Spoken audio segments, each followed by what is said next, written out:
How to update payment information on Shein app. Let's get started. Launch your Shein app. Make sure you have already logged into your account. You'll land to the shop page. Now at the bottom, you're going to find different option. Navigate to the Me option given at the bottom right corner. Once you're on this page, at the top right corner, you're going to find this settings icon. Click on that.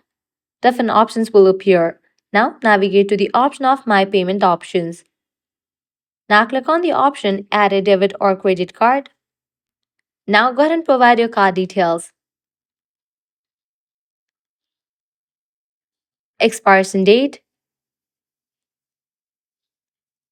likewise CVV. Once you provide all the details, click on confirm. With that, your payment method will be updated on Shein. So that's a wrap for this video. This way you can easily add payment method on Shein. If this guide was helpful, do not forget to like, share and subscribe to our channel. Thanks for watching.